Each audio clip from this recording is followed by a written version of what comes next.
The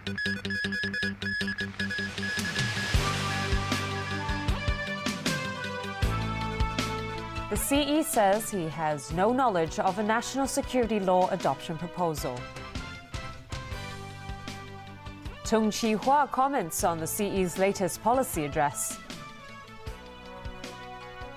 And the Islamic State group threatens to kill 2 Japanese hostages.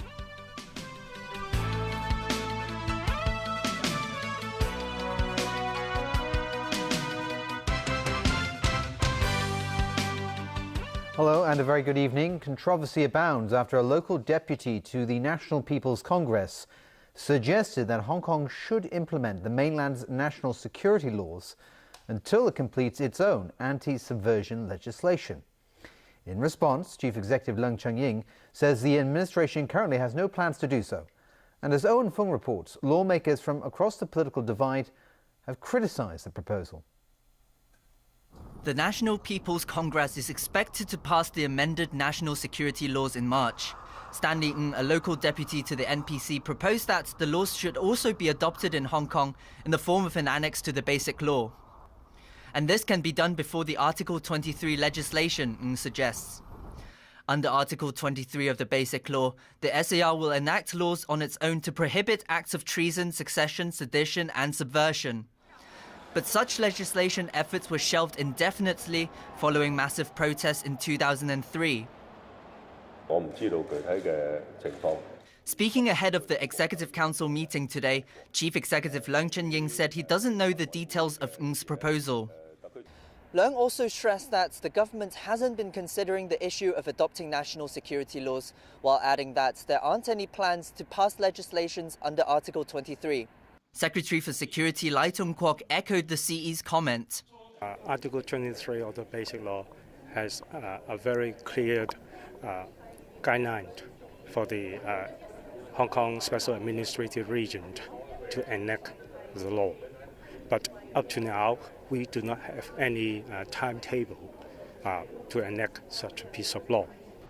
Meanwhile, pan-democratic legislators criticized Ng's proposal for undermining the one country, two systems policy. I just find it very staggering for a member of the National People's Congress to make such a recommendation, which I think could be in breach of the Basic Law and also in breach of the central government's policy of one country, two systems. Another legislator, Michael Tian, who is also a local deputy to the NPC, says Ng's suggestion is inappropriate. In Hong Kong, we recognize only the Basic Law and our local legislation. This is what was given to us, and we must safeguard that. Tian added that making such suggestions will only lead to negative reactions. Ng declined to be interviewed, saying that he doesn't have specific details for his plan yet. Owen Fung, TVB News. Former Chief Executive Tung Chi-hua has also waded into the debate over the introduction of mainland laws here. He says it's only a matter of time national security legislation will be implemented in Hong Kong. Stephanie Choi has that story. The former CE and current vice chairman of the Chinese People's Political Consultative Conference said today, according to the Basic Law, the central government has the power to introduce mainland laws to Hong Kong. Tung believes it's just a matter of time Article 23 national security legislation would be enacted. I think the day will come when it will be necessary. I don't know when it is going to be because I'm not running Hong Kong. And I just have this feeling. Speaking to the press for the third time in 4 months, Tung also praised Chief Executive Leung Chun-ying's latest policy address. The address is rich in content and has a clear vision, he said. This shows how closely the Hong Kong government listens to the people's opinion, he added.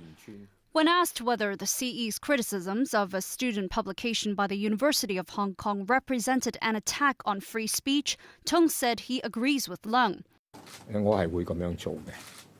The students' views are worrying, he said, explaining that the country's sovereignty should not be violated and that national security must not be compromised.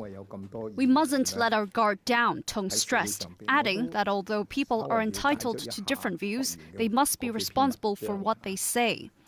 Leung has criticized the publication for its views on self-determination.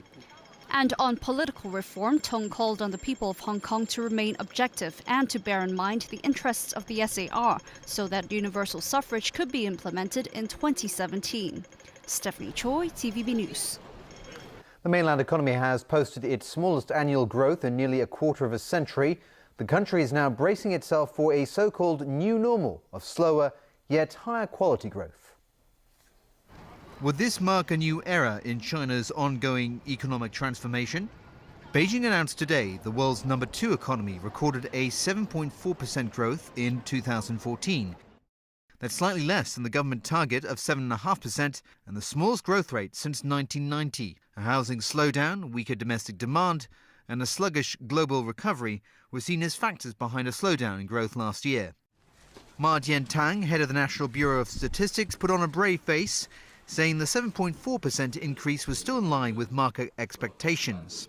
He stressed the mainland economy remains steady under the new normal, characterized by stable growth, enhanced quality and improved social welfare. The International Monetary Fund is now projecting a further slowdown in growth across the border this year. We have revised our growth projection downward from 7.1 in October to 6.8%, in part because we see this healthy adjustment in the real estate sector going forward. This is going to be a multi-year process where, of course, investment demand will be slower in order to facilitate the adjustment. The IMF has also lowered its global growth forecast over the next 2 years because of weaknesses in most major economies. World GDP is now expected to expand by 3.5% this year, down 0.3 percentage points as projected earlier. And it's tipped to grow by 3.7% in 2016. Still, those figures would be stronger than a 3.3% increase last year. Next, tragedy in the city of Taoyuan in Taiwan. 6 firefighters were killed in a blaze that swept through a bowling alley. All the victims were in their 20s. Authorities say a metal roof collapsed on them after a sudden burst of flames. The fire broke out at the 3-story structure during the small hours today. 2 people were rescued from the bowling alley, which was closed at the time.